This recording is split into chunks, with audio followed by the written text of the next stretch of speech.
ಕೇಂದ್ರ ಸಚಿವ ಪ್ರಹ್ಲಾದ್ ಜೋಶಿ ಪ್ರತಿಕ್ರಿಯಿಸಿದ್ದು ಮುಸ್ಲಿಮರಿಂದ ಮುಸ್ಲಿಮರಿಗಾಗಿ ಮಾಡಿರುವಂತಹ ಬಜೆಟ್ ಇದು ಅಂತ ಹೇಳಿಕೆಯನ್ನ ಕೊಟ್ಟಿದ್ದಾರೆ. ಇದು ಹಲಾಲ್ ಬಜೆಟ್, ಒಂದು ಸಮುದಾಯದ ಬಜೆಟ್ ಅಂತ ಹೇಳಿ ಹುಬ್ಳಿನಲ್ಲಿ ಕೇಂದ್ರ ಸಚಿವ ಪ್ರಹ್ಲಾದ್ ಜೋಶಿ ಲೇವಡಿ ಮಾಡಿದ್ದಾರೆ.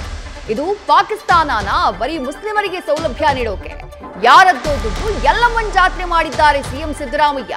ಮುಖ್ಯಮಂತ್ರಿಗಳು ಯಾರನ್ನ ಮೂರ್ಖರನ್ನಾಗಿಸೋಕೆ ಪ್ರಯತ್ನ ಪಟ್ಟಿದ್ದಾರೆ ಅಂತ ಹೇಳಿ ಸಿಎಂ ಸಿದ್ದರಾಮಯ್ಯ ವಿರುದ್ಧ ಪ್ರಹ್ಲಾದ್ ಜೋಶಿ ವಾಗ್ದಾಳಿ ಮಾಡಿದ್ದಾರೆ. ಮುಸ್ಲಿಮರಿಗೋಸ್ಕರ ಮುಸಲ್ಮಾನರಿಗಾಗಿ ಇರುವಂತಹ ಬಜೆಟ್ ಇದು.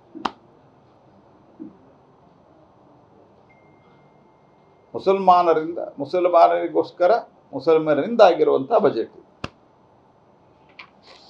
ಮತ್ತು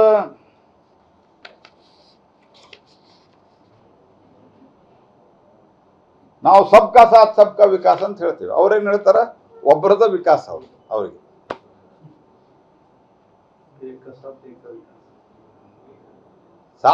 ಸಾಬ್ರ ವಿಕಾಸ ಅಷ್ಟ, ಬೇರೆದವ್ರ ವಿಕಾಸ ಬೇಡ. ನಾವು ಸಾಬ್ರ ವಿಕಾಸ ಮಾಡ್ಬಾರ್ದು. ಬೇರೆದವ್ರಿಗೆ ಯಾಕೆ ಅನ್ಯಾಯ ಮಾಡ್ತಿದ್ರಿ ನೀವು? ಅವ್ರದ್ದು ಕಾಂಟ್ರಾಕ್ಟ್ ಕಸ್ಕೊಳ್ಳೋದು, ಅವ್ರಿಗೆ ಹಾಸ್ಟೆಲ್ ಇಲ್ಲ, ಅವ್ರಿಗೆ 20% ಈಗ KIDB ಒಳಗೆ ನಾವು ಇಂಡಸ್ಟ್ರಿ ನಡೆಸ್ತೀವಿ ರೀ. KIDB ಒಳಗೆ ಜಾಗ ಸಿಗೋದಿಲ್ಲ. ನಮ್ಮದು ಎಲ್ಲ ಎಕ್ಸ್ಪಾನ್ಷನ್ ನಾವು ಪ್ರೈವೇಟ್ದಾಗ ತೊಗೊಂಡು ಏನೇ ಮಾಡಿಸ್ ಪರಿಸ್ಥಿತಿ. ಆದರೆ ಇವ್ರಿಗೆ 20%. ಹೀಗಾಗಿ ಇದೊಂದು ಹಲಾಲ್ ಬಜೆಟ್ ಇದೆ. ಇವರು ಓದಿ ತಿಳಿದದಿಲ್ಲ, ಗೊತ್ತಿಲ್ಲ ನನಗೆ. ಅವರು ಓದಿದ್ದವ್ರು ಇವ್ರು ಕನ್ನಡದಾಗ ಓದ್ಯಾರ.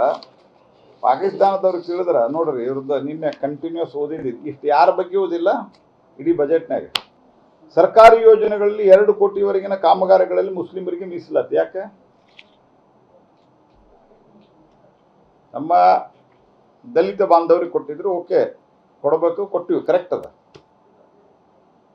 ಉಳಿದವ್ರು ಕಸ್ಕೊಂಡು ಇವ್ರು ಕೊಡೋರಿಗೆ ಯಾರ್ದೋ ದುಡ್ಡು ಎಲ್ಲ ಮಂದಿ ಜಾತಿ. ಪಾಕಿಸ್ತಾನ ಇದು, ಅವ್ರಿಗೆ ಅಷ್ಟ ಕೊಡ್ಲಿಕ್ಕೆ ಎಲ್ಲರಿಗೂ ಕೊಡ್ರಿ.